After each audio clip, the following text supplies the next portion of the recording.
Hello friends, welcome to my channel. ഇതാണ് എൻ്റെ അടുക്കള. വളരെ ചെറിയൊരു അടുക്കളയാണ്. നോർത്ത് ഇന്ത്യയിലൊക്കെ താമസിക്കുന്നവർക്ക് അറിയാൻ പറ്റും. അവിടുത്തെയൊക്കെ അടുക്കള വളരെ ചെറുതായിരിക്കും.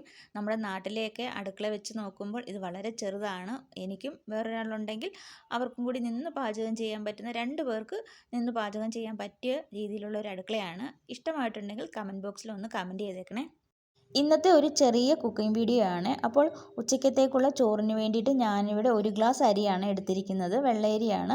അപ്പോൾ ഇത് ഒരുപാട് താമസമൊന്നുമില്ല വെന്ത് കിട്ടുന്നതിന്, പെട്ടെന്ന് തന്നെ വെന്ത് കിട്ടുന്ന അരിയാണ്. അപ്പോൾ 2-3 പ്രാവശ്യം ഇതൊന്ന് നന്നായിട്ട് കഴുകിയതിന് ശേഷം കലത്തിലേക്ക് ഇട്ട് കൊടുക്കുകയാണ്. ഞാനിവിടെ സ്റ്റീൽ കലത്തിലാണ് ചോറുണ്ടാക്കുന്നത്. അപ്പോൾ അരിയൊക്കെ കഴുകി ഇട്ട് കൊടുത്തു, ആവശ്യത്തിനുള്ള വെള്ളം കൂടി ഒഴിച്ചു കൊടുത്തിട്ട് നമുക്ക് പെട്ടെന്ന് തന്നെ സ്റ്റൗ കത്തിച്ച് ഇതൊന്ന് വേവിച്ചെടുക്കാം.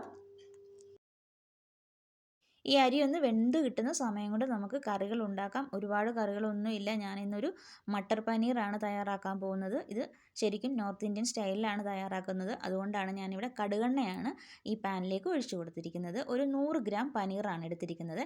എന്നിട്ട് ഇതൊന്ന് കട്ട് ചെയ്തതിന് ശേഷം ഇതൊന്ന് ഫ്രൈ ചെയ്തെടുക്കുകയാണ്. ഇവിടെ ഫ്രൈ ചെയ്തുണ്ടാക്കിയാലേ എൻ്റെ മോൻ കഴിക്കത്തുള്ളൂ.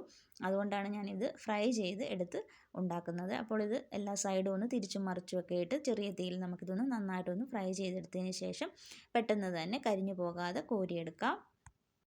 അതേ പാനിലേക്ക് കുറച്ച് കടുകെണ്ണയും കൂടി ഒഴിച്ചു കൊടുത്തിട്ടുണ്ട്. ഇതിലേക്ക് ഒരു പട്ട, 2 ഗ്രാമ്പു, ഒരു ബേ ലീഫ്, ഒരു ഏലക്ക ഇത്രയും കൂടി ചേർത്ത് കൊടുത്ത് ഒന്ന് ചൂടാക്കിയതിന് ശേഷം ഇതിലേക്ക് 2 ചെറിയ സവാള ഒന്ന് സ്ലൈസ് ചെയ്തതാണ് ചേർത്ത് കൊടുത്തിരിക്കുന്നത്. എന്നിട്ട് നന്നായിട്ടൊന്ന് ഇളക്കി കൊടുത്തിട്ടുണ്ട്. ഇതിലേക്ക് കുറച്ച് ജിഞ്ചർ ഗാർലിക് പേസ്റ്റ്, ഇതൊന്ന് ചെറുതായി സവാളയൊന്ന് വാടി വന്നപ്പോൾ ഇതിലേക്ക് ചേർത്ത് കൊടുത്തിട്ടുണ്ട്.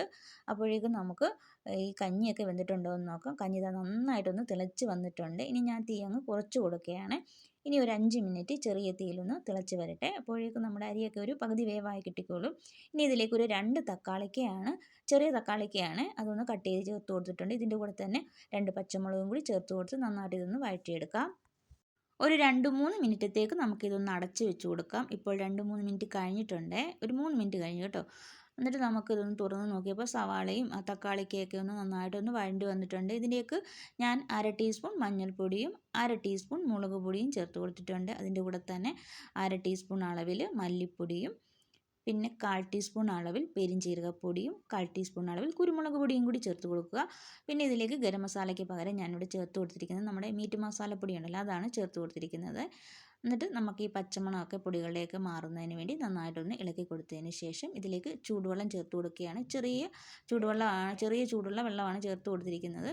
എന്നിട്ട് വീണ്ടും ഒന്ന് അടച്ചു വെച്ച് കൊടുത്തിട്ടുണ്ട്. ഇതൊന്ന് തിളച്ച് വരട്ടെ. ഞാനിവിടെ ഫ്രോസൺ ഗ്രീൻ പീസ് ആണ് ചേർത്ത് കൊടുക്കുന്നത്. ഒരുപാടൊന്നുമില്ല, ഈ ഒരു ബൗളിന് പകുതിയോളം എടുത്തിട്ടുണ്ട്. എന്നിട്ട് നന്നായിട്ട് ഇതൊന്ന് കഴുകിയതിന് ശേഷം വേണം നമുക്ക് ഈ കറിയിലേക്ക് ചേർത്ത് കൊടുക്കാനായിട്ട്. അപ്പോൾ നമ്മുടെ അരപ്പൊക്കെ നന്നായിട്ടൊന്ന് തിളച്ച് വന്നിട്ടുണ്ട്. ഇതിലേക്ക് ഞാൻ ഈ ഗ്രീൻ പീസ് ചേർത്ത് കൊടുക്കുകയാണ്. ഒരുപാടൊന്നുമില്ല, നമ്മൾ 100 ഗ്രാം പനീറാണ് എടുത്തിരിക്കുന്നത്. അതിനനുസരിച്ചുള്ള ഗ്രീൻ പീസേ ചേർത്ത് കൊടുത്തിട്ടുള്ളൂ. പിന്നെ ഇതിലേക്ക് ആവശ്യത്തിനുള്ള ഉപ്പും കൂടി ചേർത്ത് കൊടുത്ത് നന്നായിട്ടൊന്ന് മിക്സ് ചെയ്തെടുത്തിട്ടുണ്ട്. ഇതിനിടെ ഞാൻ അരിയൊക്കെ വെന്തിട്ടുണ്ടോ എന്ന് നോക്കി. അരിയൊക്കെ നന്നായിട്ട് തിളച്ച് ഒരു ചെറിയ തീയിൽ ഒരു 5 മിനിറ്റ് ഞാനിത് നന്നായിട്ടൊന്ന് തിളപ്പിച്ചെടുത്തിട്ടുണ്ടായിരുന്നു. ഇനി സ്റ്റൗ അങ്ങ് ഓഫ് ചെയ്ത് കൊടുത്തിട്ടുണ്ട്. അരമണിക്കൂർ കഴിഞ്ഞിട്ട് നമുക്കിനി കഞ്ഞിയൊക്കെ ഊറ്റിയിടാം. അപ്പോൾ നമ്മുടെ കറിയിലേക്ക് പനീറും ചേർത്ത് കൊടുത്തു. ഇതിൻ്റെ കൂടെ തന്നെ കുറച്ച് കസൂരി മേത്തിയും കൂടി ചേർത്ത് കൊടുത്തിട്ടുണ്ട്. എന്നിട്ട് നന്നായിട്ടൊന്ന് മിക്സ് ചെയ്തതിന് ശേഷം ഇതിലേക്ക് ഈ ഗ്രീൻ പീസ് ഒന്ന് വെന്ത് കിട്ടുന്നതിന് വേണ്ടി കുറച്ച് ചൂടുവെള്ളം കൂടി ചേർത്ത് കൊടുത്ത് നന്നായിട്ടൊന്ന് ഇളക്കിയതിന് ശേഷം അടച്ച് വെച്ച് ചെറിയ തീയിൽ 5 മിനിറ്റ് നമുക്കൊന്ന് വേവിച്ചെടുക്കാം. ഇപ്പോൾ 5 മിനിറ്റ് കഴിഞ്ഞിട്ടുണ്ട്. നമ്മുടെ കറിയൊക്കെ നന്നായിട്ട് തിളച്ച് വന്നിട്ടുണ്ട്. വളരെ വേഗം തന്നെ നമുക്കിത് ഉണ്ടാക്കിയെടുക്കാവുന്നതേ ഉള്ളൂ. അപ്പോൾ ഇതിലേക്ക് കുറച്ച് മല്ലിയിലയും കൂടി ഞാൻ ചേർത്ത് കൊടുത്തിട്ടുണ്ട്. ഇനി നമുക്ക് സ്റ്റൗ അങ്ങ് ഓഫ് ചെയ്ത് കൊടുക്കാം. എന്നിട്ട് നമുക്കിത് അടച്ച് വെച്ച് കൊടുക്കാം. ഇങ്ങനെ തന്നെ ഇരിക്കട്ടെ. ഒരു 5 മിനിറ്റ് ഇതുപോലെ അടച്ച് വെച്ച് കൊടുക്കാം. ഇനിയും കുറച്ച് നേരം കൂടി കഴിഞ്ഞിട്ട് നമുക്ക് ഈ അരിയൊക്കെ ഒന്ന് ഊറ്റിയിട്ട് കൊടുക്കാം. അപ്പോൾ ഇതിനിടയ്ക്ക് നമുക്കൊരു മെഴുക്ക് പുരട്ടി ഉണ്ടാക്കാം. ഞാനിവിടെ വെണ്ടയ്ക്കയാണ് എടുത്തിരിക്കുന്നത്. ഒരുപാടൊന്നുമില്ല, 6 വെണ്ടയ്ക്കയായ മെഴുക്ക് പുരട്ടിക്ക് വേണ്ടി എടുത്തിട്ടുള്ളൂ. നല്ല എളുപ്പമായിട്ടുള്ള വെണ്ടയ്ക്കയാണ് കിട്ടിയിരിക്കുന്നത്. അപ്പോൾ ഇതൊന്ന് കഴുകി വൃത്തിയാക്കിയതിന് ശേഷം പെട്ടെന്ന് തന്നെ അരിഞ്ഞെടുത്തിട്ടുണ്ട്. ഇതിൻ്റെ കൂടെ ഒരു 2 പച്ചമുളകും കൂടി ചേർത്ത് കൊടുത്തിട്ടുണ്ട്. ഒരു സവാളയുടെ പകുതിയാണ് ഇതിലേക്ക് അരിഞ്ഞിട്ട് കൊടുക്കുന്നത്.